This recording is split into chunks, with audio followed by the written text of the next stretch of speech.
ध्यानम्।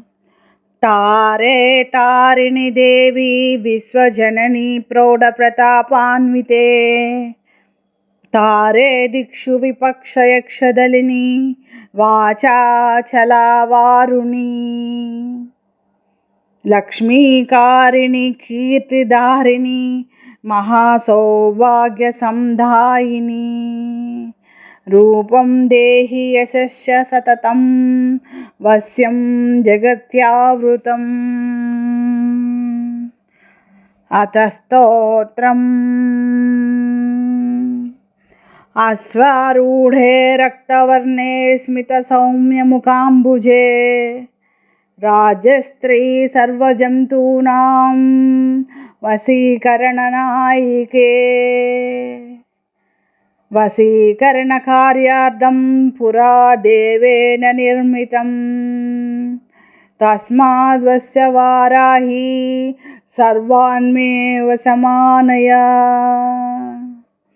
यथा राजा महाज्ञानं वस्त्रं धान्यं महावसु, मह्यं ददाति वाराही यदा त्वं वसमानय। अन्तर्बहिश्च मनसि व्यापारेषु सभासु च, यथा मामेवं स्मरति तदा वश्यं वशं कुरु। चामरं दोलिकां छत्रं राजजिह्नानि यच्छति, अभीष्टं सम्प्रदो राज्यं यथा देवी वशं कुरु। मन्मथस्मरणाद् रामा रतिर्यातु मया सह, स्त्रीरत्नेषु महात्प्रेम तदा जनय कामदे। मृगपक्षादयाः सर्वे मां दृष्ट्वा प्रेममोहिताः,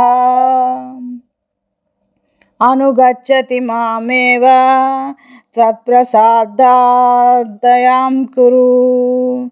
वशीकरणकार्यार्थं यत्र यत्र प्रयुञ्जति, सम्मोहनार्थं वर्धित्वा तत्कार्यं तत्र कर्षय। वशमस्तीति चैवात्र वस्य कार्येषु दृश्यते, तदा मां कुरु वाराही वस्य कार्यप्रदर्शय। वशीकरणबाणास्त्रं भक्त्यापद्धिनिवारणं, तस्माद्वस्य वाराही जगत्सर्वं वशं कुरु।